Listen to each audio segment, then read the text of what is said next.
Cerita dimulai dengan diperlihatkannya seorang pemuda yang terbangun dari tidurnya. Pemuda itu bernama Rui.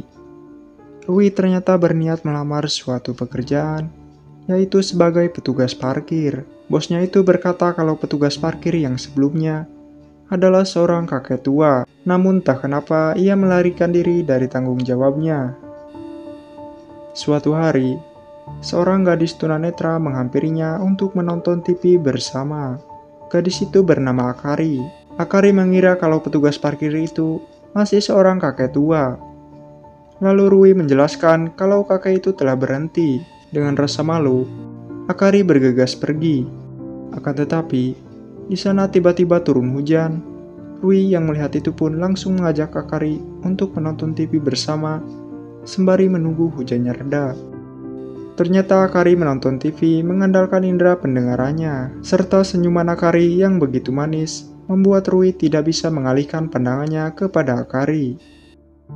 Sebelum Akari pergi, ia memberikan sedikit makanannya kepada Rui, dan ia juga mengingatkan Rui untuk selalu menyiram tanaman yang ada di sana. Keesokan harinya, terlihat Akari yang sedang bekerja di sebuah perusahaan sebagai customer service. Dan terlihat pula Rui yang pergi ke tempat pelatihan tinju untuk meminta maaf karena dirinya telah menghilang begitu lama. Dulu Rui ternyata dipungut dan diberi hidup yang layak oleh ketua tinju tersebut.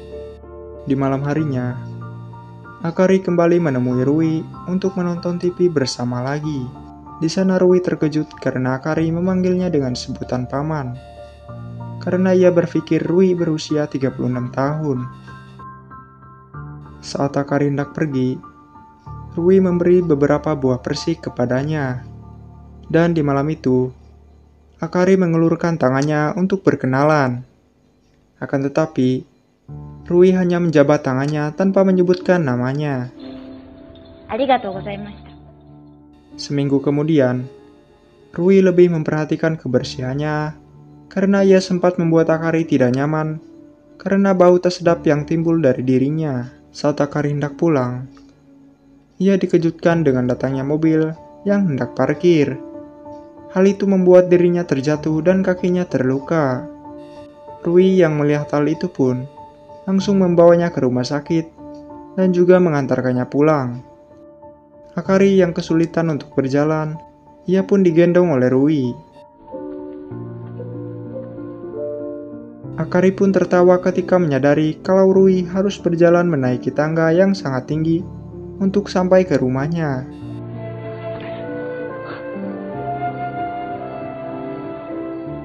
Sesampainya di sana, Akari meminta bantuan Rui untuk membentulkan saluran air yang tersumbat.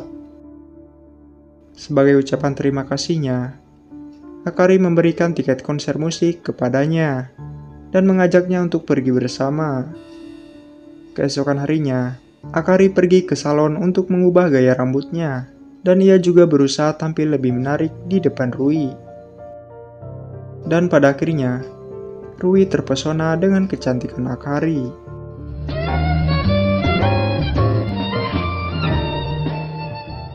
Setelah pulang dari konser, mereka berdua pun mampir sebentar ke sebuah restoran untuk makan malam.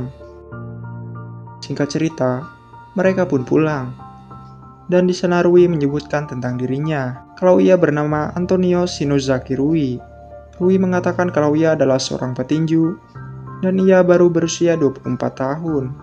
Bahkan Rui juga menceritakan masa lalunya yang buruk, dan karena hal itulah, ia berusaha melupakan masa lalunya dan tidak ingin membahasnya lagi. Kemudian keesokan harinya, atasan kantornya Akari memberikannya sebuah hadiah.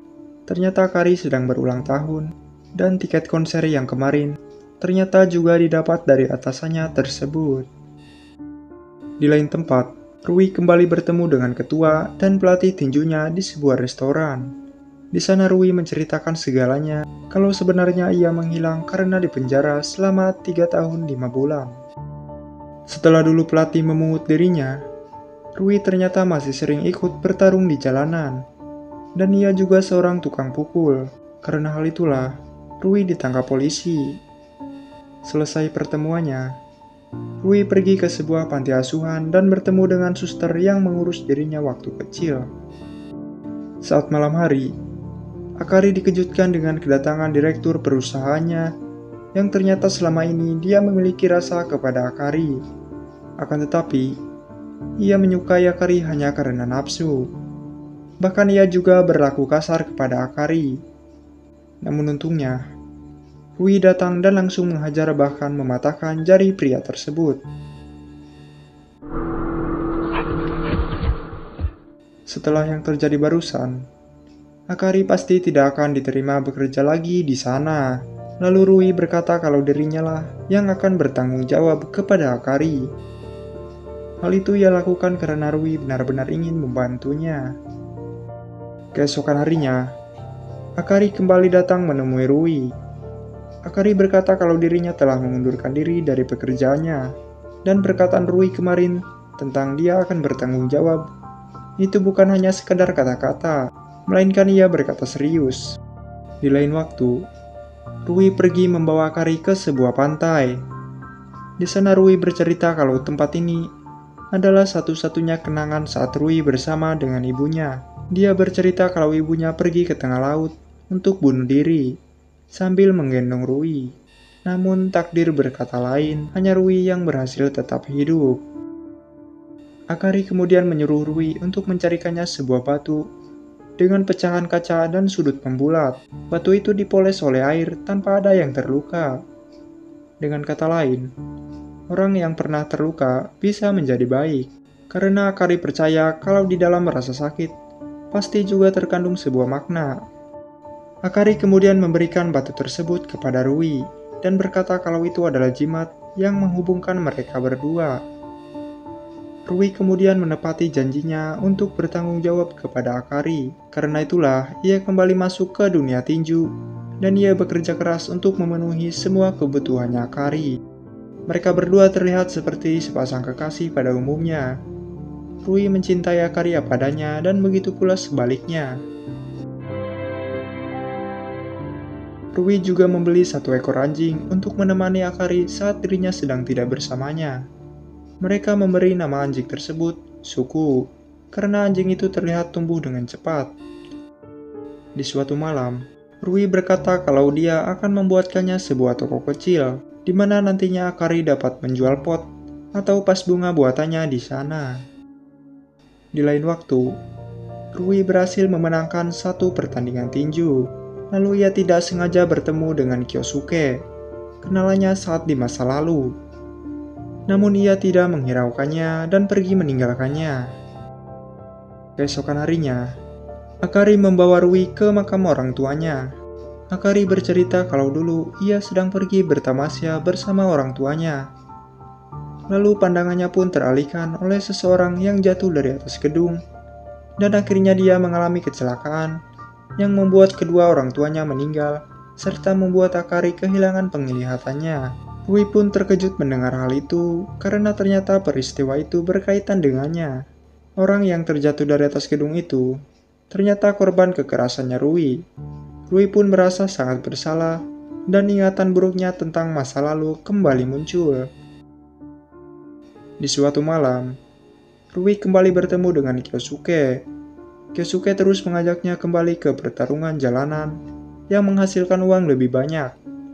Akan tetapi Rui tetap teguh kepada pendiriannya untuk tidak kembali lagi. Saat Rui pulang, ia terkejut karena Akari tidak ada di sana. Ternyata Akari berada di rumah sakit. Ia terpeleset dan terjadi keretakan pada tulang rusuknya. Tapi dokter berkata kalau itu akan sembuh sendiri dalam beberapa minggu. Masalah lainnya, ternyata Akari memiliki gejala ablasi retina. Dan jika terus dibiarkan, Akari akan buta total untuk selamanya. Keesokan harinya, Rui bertanya kepada Akari mengapa ia tidak ingin operasi, padahal ada kemungkinan penglihatannya bisa pulih. Akari menjelaskan kalau penglihatannya pulih, itu tidak akan dapat membawa orang tuanya kembali. Akari selalu merasa bersalah ketika ia memikirkan kejadian tentang kecelakaan itu. Maka dengan seperti ini, bebannya terasa lebih ringan.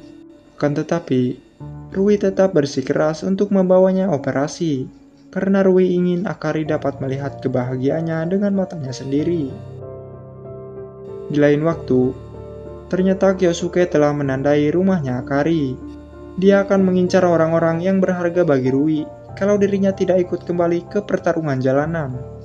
Pada akhirnya, Rui menerima ajakan Kyosuke untuk kembali bertarung, dan itu juga demi membayar operasi matanya Akari.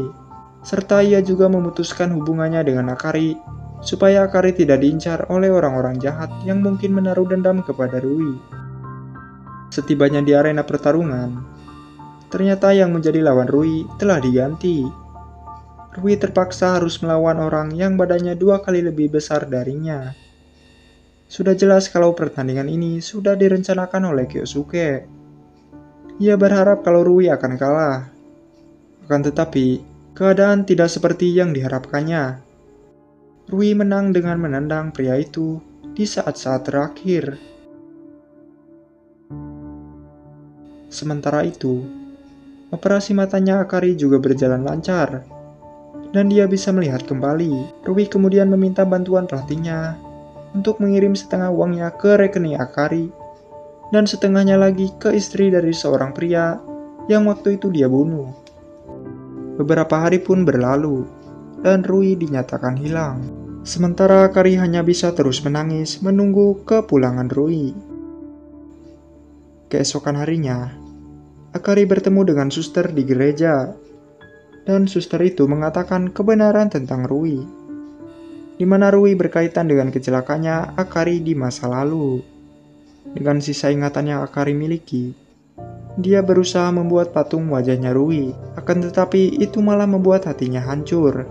Akari tidak pernah tahu wajah dari seseorang yang telah membantu dan menemaninya selama ini. 2 tahun kemudian, Akari telah memiliki sebuah toko di mana dia menjual berbagai macam barang buatannya sendiri. Dia juga mengandalkan keahlian memijatnya menjadi relawan di rumah sakit. Di suatu hari, Akari datang ke rumah sakit, di mana Rui dirawat di sana. Ternyata Rui masih hidup. Akari pun memijatnya tanpa mengetahui kalau seseorang yang dipijatnya adalah kekasihnya. Beberapa hari pun berlalu. Rui tampak sudah mulai pulih, namun ia masih harus berjalan menggunakan tongkat. Rui melihat Akari dan juga anjingnya meninggalkan toko. Rui pun masuk ke dalam toko tersebut dan melihat sebuah kotak musik yang mengingatkannya pada masa lalu. Setelah membeli salah satu barang di sana, Rui pun pergi. Akan tetapi, anjingnya yang bernama Suku menghampirinya. Tentu saja Suku mengingat betul siapa pemiliknya. Namun Akari hanya tahu kalau dia adalah salah satu pasien di rumah sakit. Ketika Akari kembali ke toko, seorang pegawainya mengatakan kalau tadi ada seorang pria menangis setelah melihat kotak musik yang ada di sana. Di situ Rui mulai menyadari kalau pria tadi adalah kekasihnya yang telah lama pergi. Akari pun bergegas pergi mencari Rui. Ia kemudian mengingat pantai, tempat di mana ia pernah pergi bersamanya. Untungnya, Akari datang tepat waktu sebelum Rui menenggelamkan dirinya ke laut. Akari berkata kepada Rui, "Bukan di sini tempatmu untuk pulang." Di akhir film, Rui menyadari kalau tindakannya itu salah, dan ia pun kembali untuk melanjutkan hidupnya bersama Akari.